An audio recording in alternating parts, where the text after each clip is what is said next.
What's up, Wayne Barron here with Audio-Technica, and we are once again inside Microsoft Visual Studio with our lesson number 3, and this one right here is going to be our cookie lesson. And what we're going to be doing here is that we're going to be creating and reading from a cookie. So the first thing that we want to do here is that we want to recreate this button. As you can see or tell, I have changed the button's text to response from its default value. And so what we're going to do here is that we're going to come over and we're going to change this to cookie, and we're going to leave everything else the same. We're going to save that, and then we're going to come over here and double click on our cookie. First thing we're going to do is that we're going to reuse this information right here. So let's go ahead and copy that and bring it down to here. And now the next thing we want to do here is that we want to type in if my string equals delete cookie, then. So what we want to do here is that we want to make it so that we can delete the cookie if we no longer have a use for the cookie. And so let's go ahead and type in dim my cookie. Let's make that a capital C. My cookie as HTTP cookie. Okay. Now let's drop down to my cookie and equals new HTTP cookie, and let's go back and it's going to be string info. Okay, so let's drop down to the next line and type in my cookie dot expires equals date time dot now dot add days, and I really hate it whenever it drops down like that, 5. So what this is going to do is that this is going to create the cookie, or I'm sorry, we're not going to create it, we're going to delete it. That's -1D. Okay, now what this is going to do is that this is going to set the cookie to -1 day. Therefore, we can no longer use it or access its values after it's been set to -1 day. And so the next thing we want to do here is that we want to let the person know that we have deleted the cookie. So cookie has been deleted. Okay, now so that's going to let the person know that the cookie has been deleted. Then we're going to do a response dot cookies dot add and type in my cookie. Oops. Okay, so that right there will end our delete of our cookie. So when we click on the button here, and if we have this text within our text field, then it is going to delete this cookie. Else, okay, in this case we want to create the cookie if it does not exist and write to the cookie. So let's do a response dot cookie dot set new HTTP cookie and do string info, and then we want to add in our string there at the end. Okay, so the next thing we want to do here is type in response dot cookies,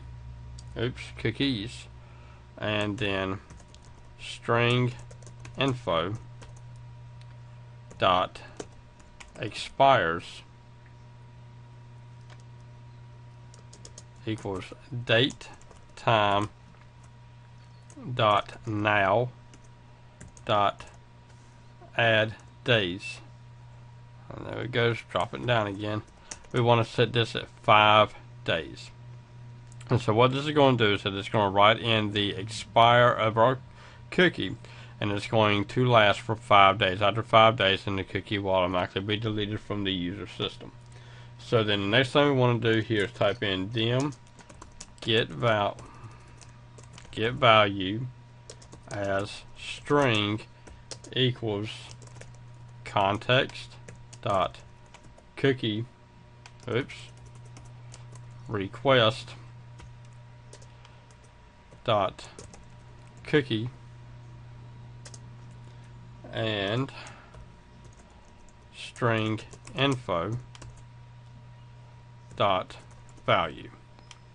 Okay, what this is going to do is this is going to set up our integer so that we can use it. Our integer. It's not integer, I'm sorry. We're going to set up our string so that we can use it to read this value. So now we're going to do a response dot write, and then we're going to do cookie information. Let's do this. And now we want to get the value, and then we want to come over here and end the value. Okay, so what this is going to do is that once the cookie is created and data is inserted into the cookie, we're going to do a response.write, and then the response.write is going to read the cookie information plus whatever value that we have inserted into our text field. And so once the information is inserted into the text field, it can then be read back out with our get value. So let's go ahead and save this. And now we need to come over here to our default.aspx page. Okay, and now we've created our two brackets here. Let's go ahead and type in the following information. If request dot cookies, and we're going to do string info is nothing, then we want to go context dot response dot write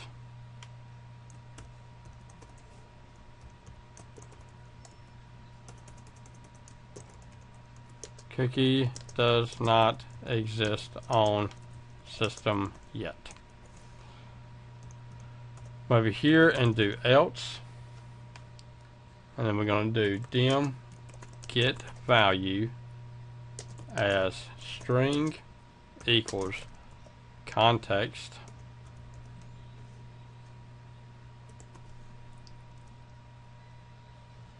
dot request dot cookies string info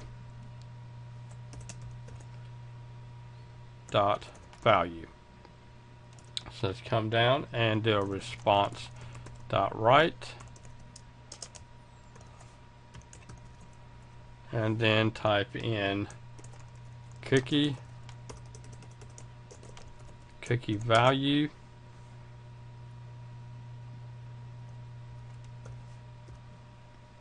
and let's do get value.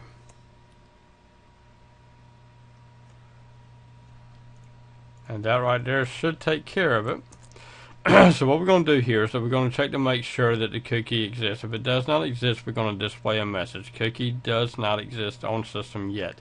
Else, we're going to, if the cookie does exist, then we're going to create the string value of get value.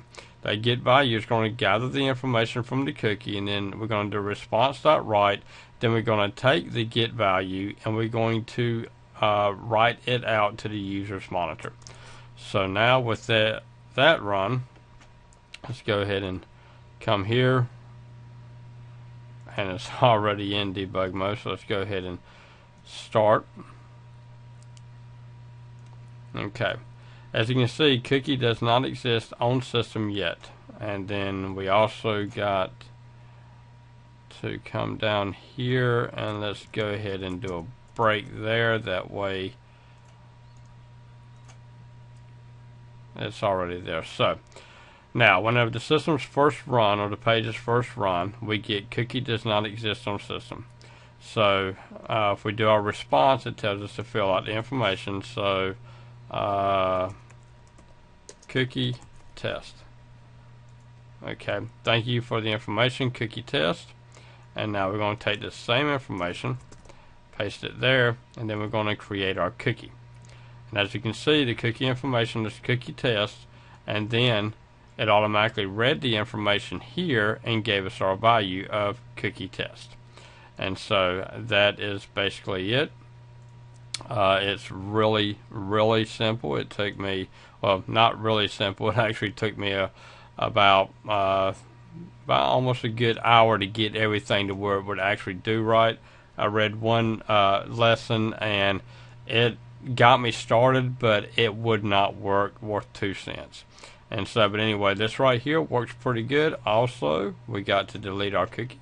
So we come down here and we choose delete cookie and click on that. Cookie has been deleted, and now whenever we run the page, it says cookie does not exist on system yet. So then again, if we type in hello YouTube and we create a cookie with hello YouTube, and then we run the page, it gives us our cookie value of hello YouTube. So that lets you know that it is working. Once again, run the page again, it is working.